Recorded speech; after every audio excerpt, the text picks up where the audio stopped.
Isa sa mga importanteng ari-arian na madalas din ay pinag-uugatan ng away ay ang lupa. Sa kasamaang palad, marami ang insidente kung saan nauuwi sa demandahan ang alitan sa lupa. At ang iba naman ay sa marahas na paraan pa dinadaan ang usapan. Paano nga ba dapat resolbahin ang ganitong klase ng problema? At ano ang kahalagahan ng land registration sa pagkakaroon ng legal na basehan at pagbibigay solusyon sa anumang alitan na may kinalaman sa lupa? Yan ang pag-uusapan natin ngayon sa Batas et al.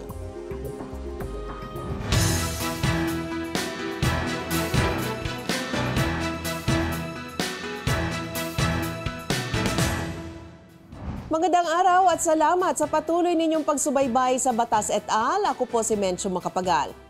Ngayong araw ay pag-uusapan natin ang land ownership, registration at disputes sa tulong ni Attorney Erwin Tiamson, Senior Partner ng Pulido & Tiamson. Magandang araw sa inyo, Attorney, at welcome sa Batas et al. Magandang araw naman, Mencho. Salamat sa imbitasyon ninyo tungkol sa usapang tungkol sa lupa. Umpisahan na natin kung bakit kailangang irehistro ang pagmamay-ari mong lupa. Ano ba ang kahalagahan nito? Mahalaga ang rehistro sa lupa para magkaroon ng tiyak na pagmamay-ari sa isang lupa. Makilala natin kung sino talaga ang taong may-ari ng isang lupa. Ito ay mahalaga para yung tinatawag nilang tenure security, para ang iyong pagmamay-ari ay panatag at hindi ito inaatake ng kung sino-sino. Okay. Mahalaga din ito, suporta sa land market. Ibig sabihin, kapag ka magbebenta ka ng lupa, yung bumibili ay nakakatiyak na ikaw talaga ang may-ari. Kaya mahalaga ang land registration. What are the different types of land registration? Dito sa atin, pag sinabi nating land registration, ito yung torrent systems of land registration na kung saan either pupunta ka sa korte para kumpirmahin yung titulo mo. Okay. Sa lupa, sabihin ng korte, ikaw talaga ang may-ari. Matapos ang isang proseso, kung tawagan nila, petition for land registration. Pwede rin magpunta ka sa DNR para kumuha ka ng patente. Yung patente, yung patent, either pre-patent, homestead, o sales patent.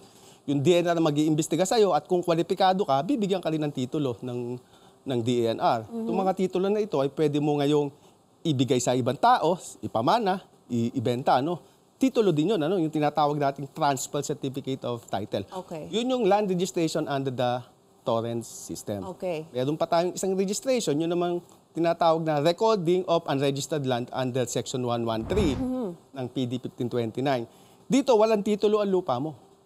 Meron ka ng tax deck. Pero kapag may transaction kayo, inire-record din yun sa Register of Deeds. Doon sa book nila ng transactions on unregistered lands. Pero walang titulo ito. Okay. Tinatatakan lang yung mga deed of sale ninyo, tsaka tax deck ninyo na rehistrado ang transaksyon. Okay. May nabasa ako sa property registration degree na term na registration of voluntary at involuntary dealings. Ano pong ibig sabihin nun? Yung voluntary dealings, halimbawa, ikaw may-ari ng isang lupa na titulado, ibebenta mo. Kusang loob, Okay. may konsiderasyon, kasi benta. Ito yung voluntary. Yung donasyon naman, mabait ka talaga. Sobrang bait mo, talagang gusto mong magbigay ng lupa sa anak mo o kahit kanino. Basta kwalipikado, walang bayad, i-donate mo. Voluntary yun dahil kusang loob. Okay. Yung involuntary, karaniwan, ito may korte na involved. Ibig sabihin, hindi ka nakabayad ng utang na demanda ka. Pagkatapos, hindi mo nabayaran yung utang mo, hindi mo nabayaran yung judgment, yun tinatawag nilang na-sheriff. Okay. Yun, so hindi kusang loob ang pagbibigay mo ng lupa mo, kundi ito ay sinikwat ng hustisya. Okay. Pero usually, pag kunwari, in ordinary cases, gusto mo iparehistro ang iyong lupa, usually saan mo nilalapit ito? Sa Register of... Register of Deeds ko yung rehistro na mismo. Pero marami pang proseso kasi yun. Una, kailangan gumawa kayo ng dokumentong kasunduan, either kung sale yan. Gagawa muna kayo ng kasunduan, inonotaryo ito ng isang notaryo publiko.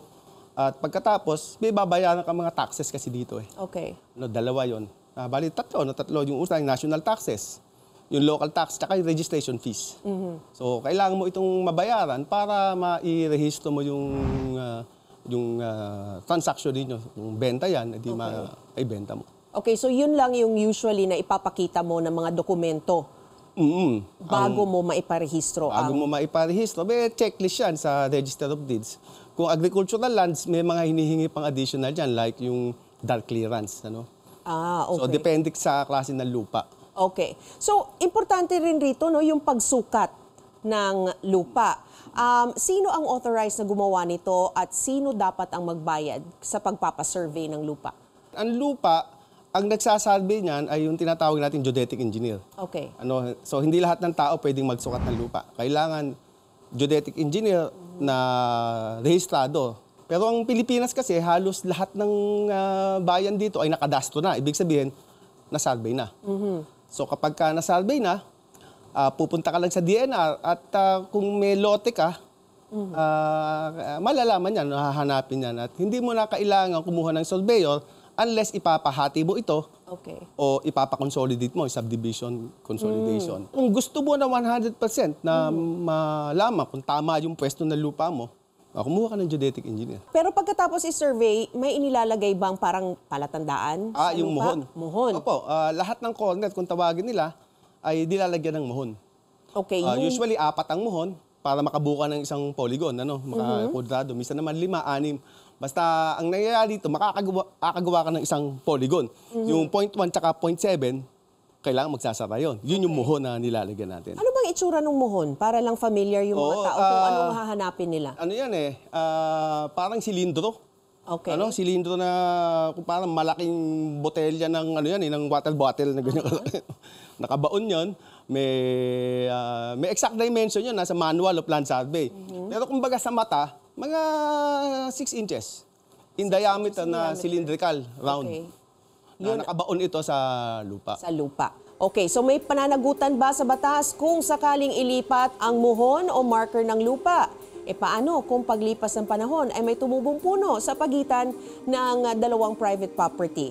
Sino ang may-ari nito? Ang sagot malalaman natin sa pagbabalik ng Batas et al. Dito lang sa CNN Philippines.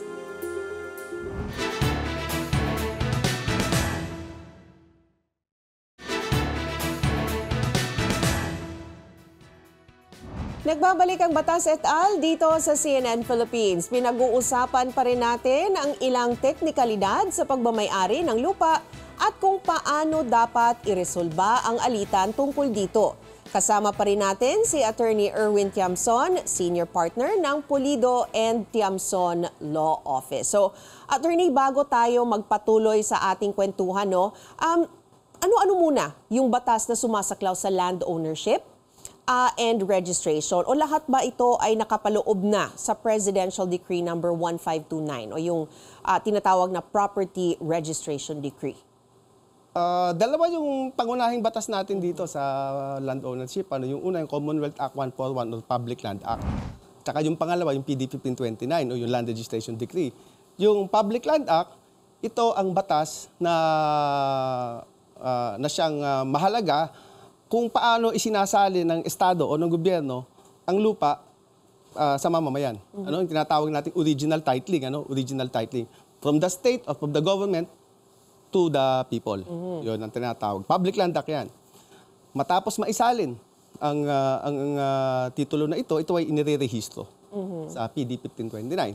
So from then on, after the disposition, kung tawagin sa English yun, disposition, public land disposition, after na mairehistro ito, PD 1529 na. Kung nabanggit kanina, yung kahalagahan ng muhon o yung marker na inilalagay pagkatapos na masukat ang lupa. So, paano kung ginalaw ito at inilipat sa ibang lugar?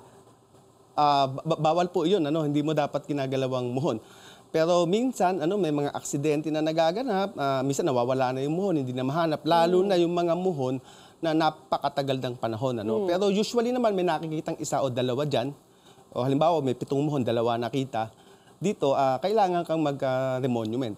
Kailangan i-resolve yung lupa mo upang maitayo muli yung mga muhon na nawawala. Pero kapag ito ay tinanggal mo ng may masamang intensyon, ito ay labag sa batas. Pwede kang makakasuhan under the revised penal code ng moving of monuments yan. Pero Pero what if tinakpan ng kapitbahay mo, kunwari, yung muhon? Kasi dapat parang hati kayo doon, di ba? Nagaganap talaga yan. Yung minsan nga ay nasa loob ng tindahan ang muhon. Ano? Itong muhon na ito ay mahalaga kapag nagkakaroon tayo ng mga sigalot. So anong mangyayari? Kung ang away ay tungkol sa ejectment, pinapaalis yung mga istruktura, magkakasukatan dyan. Kung ito ay nasa korte na, hahatulan ng korte yun kung dapat ba talagang lumabis ba talagang okupasyon nung halimbawa nung tindahan na pumaloob yung... So may possibility na ipagiba yung structure? Kung ang structure ay hindi pag-aari nung hati na yun, ng muhon na yun, pwede siyang gibain. Kung mapapatunayan na lumabis ang okupasyon niya doon sa kanyang kapitbahay, kung kumain na yung kanyang struktura sa kapitbahay. Is it also possible na kunwari parang pabayaran na lang doon sa kapitbahay yung lumabis? Yung encroachment Yung encroachment, pwede naman. Lahat naman yan maaari. Kasi meron dyan in good faith or in bad faith. May mga specific rules tayo dyan. Depende na talaga sa detalye ng pag-aaway. And usually, ano yung computation pag mga ganon? Is it the prevailing market value? Or Pag nasa korte na yan, usually market value, minsan ginagamit zonal value. alam ko, the next question may seem like medyo silly question. Pero alam ko nangyayari ito madalas at minsan na pag-uugatan talaga ng mga away ng mga kapitbahay. No? So, kunwari sa paglipas ng panahon sa property mo, maaaring may tumubong puno, lalo na yung fruit-bearing trees. Ano? Paano kung sa gitna ito ng dalawang property, walang bakod? Oo. Sa gitna mismo ng dalawang property tumubo, sino ang may legal rights dito at sa mga fruits? So, kumbaga, talaga medyo malaki itong puno na to. Malaki to. Malaki. Kasi kung maliit lang na puno ito, dapat kasi ang rule dyan, kung saan nakatanim na lupa, ang puno, kanya ang bunga. Okay. Oo, yun yung rule natin ng accession. Kung sino may-ari ng puno, kanya ang bunga. Sino may-ari ng kalabaw, kanya yung guya. Kaya nga lang sa tanong mo, nasa gitna ito. So merong parte na nasa kabilang lote, may isang parte nasa kabilang lote. Yes. Pagka ganyan, yung puno, yung sanga ng puno na nasa iyo, kasama yung katawan, kalahati, iyo yun. Iyo yung bunga nun. Yung namang nasa kanya yung bunga. Pag ang puno naman ay nasa kabila, wala sa'yo. Wala sa gitna, Nasa halimbawa, nandun sa kapitbahay mo. At pumunta ang sanga sa'yo. At lumagpas sa property mo yung bunga. Doon sa kapitbahay mo pa yon. Hindi mo pwedeng pitasin yun. Okay. Dahil nasa kanya yung puno. Pero pag ito nabagsak, parang yung kay Juan Tamad, bumagsak na ang bayabas, iyon na yun. Yun. Okay. Pero pag mga ganong klaseng mga usapan, saan dapat dinudulog yun? Or let's say may away talaga yung mga kapitbahay about that, hindi makapag-ayos, saan dapat inilalapit? Ang talagang, kumbaga, simula ng away dyan, barangayan, Barangay. Sa barangayan, Siyempre, dyan lagi. Kasi pagka pupunta ka sa korte kaagad, pababalikin ka din ng korte sa barangay, lalo't ang away ay tungkol lang sa mga bunga, kamatsile, mga kaimito, ganun lang, malamang materesolve yan sa barangay. Ngayon, kung talagang nagka-personalan na yung labanan, talagang sumama na yung loob ng magkapitbahay at parang ayaw na nilang pupunta kayo sa korte. Okay. Tanong ng bayan naman ang ating sasagutin sa pagbabalik yan ng Batas et al. Tutok lang dito sa CNN Philippines.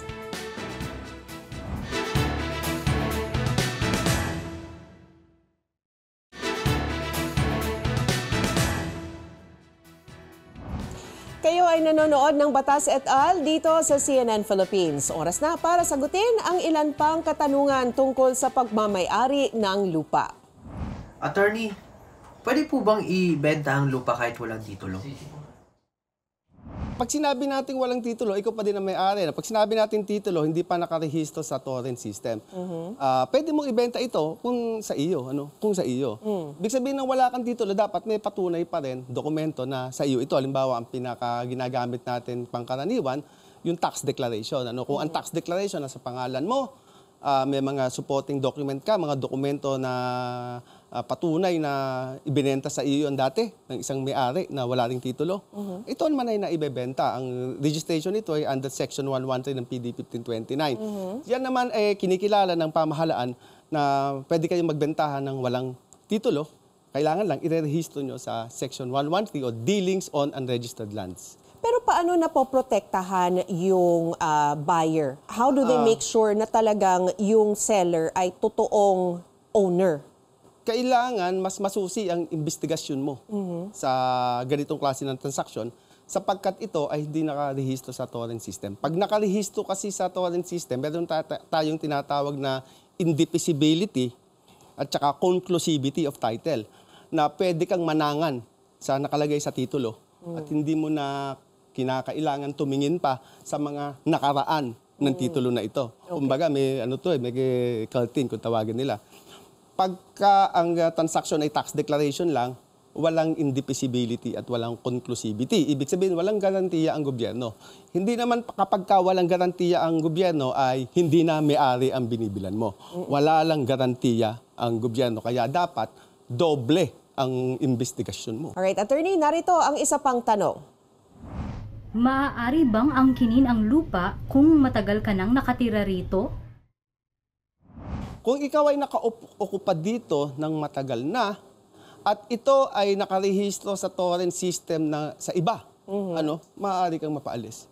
Dahil mayroon ng ibang tao na nagmamay-ari ng lupa. Kung ang lupa ay walang titulo, ibig sabihin open pa, alienable and disposable lands, sabi ng gobyerno, pwede nyong kunin ito, at ikaw ay nandiyan na sa loob ng 20 taon, matatag ka na. Malamang hindi ka na mapapaalis dito. Pero ang payo natin, pagka matagal ka na, 20 taon, kailangan mong iparehistro na ito sa torrent system, punta ka sa korte, pumunta ka sa DNR para magkatitulo ka na. So, attorney, may mensahe ba kayo sa landowners o kaya sa may planong mag-subdivide ng kanilang lupa at syempre kahalagahan ng land registration? Ngayon, kung yung mga kababayan natin na na may mga lupa na hindi pa nakarehistro, may bago tayong batas, yung Republic Act 11573, na kung saan, ito lang, 2 taon lang nakakaraan ito, ay pinasimple na ng pamahalaan natin, ng Kongreso, ang pagpapatitulo sa lupa. Iniklian ito ng 20 taon na lang ng possession ang kinakailangan at sinimplihan na rin ito yung mga survey requirement na dati ay napakakomplikado. So, kung meron kayong lupa na may tax declaration lamang, magpunta na kayo sa pinakamalapit ninyong suking DENR, Central Office, at mag-apply na kayo ng titulo para yung mga agam-agam ninyo ay mabawasan. Maraming salamat, Attorney Erwin Tiamson. Salamat din. Senior Partner ng Pulido and Tiamson Law Office. At maraming salamat din sa patuloy na pagsuporta sa Batas et al. Ako po si Mencio Macapagal. Magkita-kita tayo sa susunod na linggo, dito lang sa CNN Philippines.